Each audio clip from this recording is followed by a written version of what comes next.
Dear Toastmasters, fear. Fear is an inherent feeling that overcomes all kind of bravado that any human has. It causes the best of the people to tremble while they are speaking. The bravest to run with their backs behind. The boldest to act timid and shy. I am by no means a person who is brave to such an extent that I wouldn't have my own fears. And most recently, there was one moment when I faced my own fears, face to face. Fellow Toastmasters, it was in Hampi, a trip that we had planned to eventually end up exploring the different ruins that are having the ravages of time natures. These ruins were the most splendid sight that I had seen till now. The most beautiful temples with the most intricate carvings were one of the best that I have ever seen in India. But with all kind of trips and with any number of friends, there are some points of the trip that you definitely love, and there are some which you really don't want to even remember. And in that point of the trip, there was a particular section of it which has been, till now, the most memorable for me. I keep going to that very point of time to keep it as a reference, to take it as a pointer as to how I, Dinesh, should behave when I am in fear. Fear. Fear has its very habit to take care of the whole body. It immobilizes you from top to down. With fear, your breathing goes fast, and with fear, your brain starts going very slow. All this happened, all this was realized when I first of all came face to face with it. Now, how I did it? It was a trip. It was a trek onto the Matunda Hills. The hill was 300 feet above. And I am a person who would have climbing the stairs of a 3-story building would become pantingly heavy. I perfectly knew that this trek was definitely not my cup of tea, but with a group of friends who all have complete confidence over themselves, and of course a couple of girls whom I would like to impress, I had to take it. It was not even in question that I wouldn't have any chance to do it. Now, climbing the trek wasn't so easy. There were points where it was very, very problematic to rise step by step.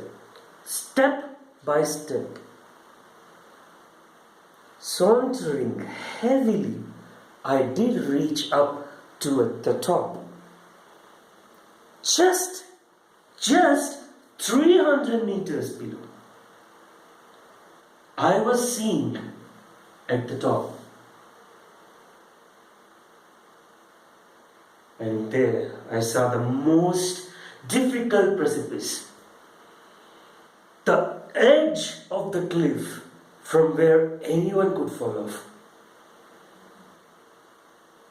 It was at that very point of time that fear set me in. Thousands of things began going on in my mind. My chappals, they would be going slippery. My hands started trembling. I never knew. My legs were going shivering. And you would have to imagine the situation. All around the cliff, it was a great height. I could see the whole vistas of Hampi unfolding before me. The most beautiful sunset that was promised, that was at the top of the hill by the time I would have gone. All of these were there, but I couldn't partake the enjoyment of this nature in front of me. Why? Fear. I just sat down there. I was looking at how to go past the small edge precipice. It was just 2 meters. But that 2 meters of rocky barren cliff was something that I never encountered in my life. The brave countenance that I had put till that point of time left me, and I was facing my true fear. All the point of time I used to think only one thing: my father, my mother. What would happen to me if I would fall from there? What would happen if these slippery shoes that I wear gave away? What if they never find my body? My friends, as careless or as entitled they were, they really wanted to catch the sunset, so no one was there to take me over. And there was one person so kind enough, he came over. While I was sitting here, he lent his hand. And then I told, "No sir, I cannot do it. My life depends on this. I cannot trust my life with anyone. I'm extremely sorry." Brave boy, there are many people who have already left, but still you are afraid. Why is this? Come with me. I will take you over. "No sir, I won't do it. I have a lot of fear in my heart. I might fall down. Please sir, please." If you see the conversation, even now I think, only one thing. When you are afraid, when you have no way to conquer your fear, even the help that God sends you at this point of time, even that will not be taken. No one else came over at the time, and the promised time of sunset was going off. But all that mattered to me was my life. Nothing else. And then I realized, maybe this is the fear that was holding back right from the point of time when I was going to give my first love letter to the person I love the most, and I missed it out because one of my friends gave it in front of me on the Valentine's Day because only he could summon enough courage. Or that single point that I could have told my manager, but out of fear I held it back.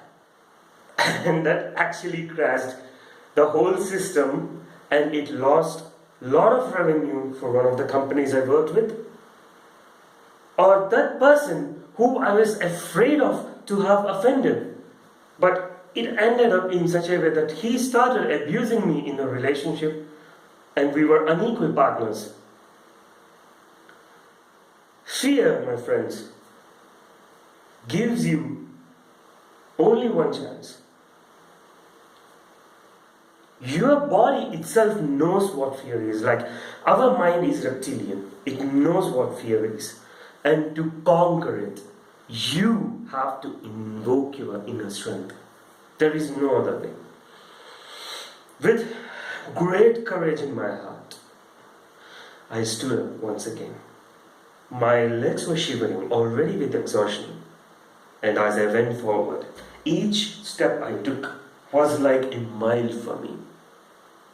And then I stepped back, I kept my body over the rock, and then I went. I went very slowly. I would have fallen. But no, it was only my dream. I still went back, and here I was. I immediately joined the other stairs. I took all the stairs up, and there, behold, the glorious sunshine. The glorious sunset that was promised. I saw that in its most glorious way. I was extremely happy that fear I had conquered that. And I decided to use this lesson every time I face any problem, any fear that I have at that point of time. That's going to be conquered, because I know in the deepest part of my heart that instead of bowing to it in fear, I will raise my head and strike again when it matters. Over to you, Toastmasters.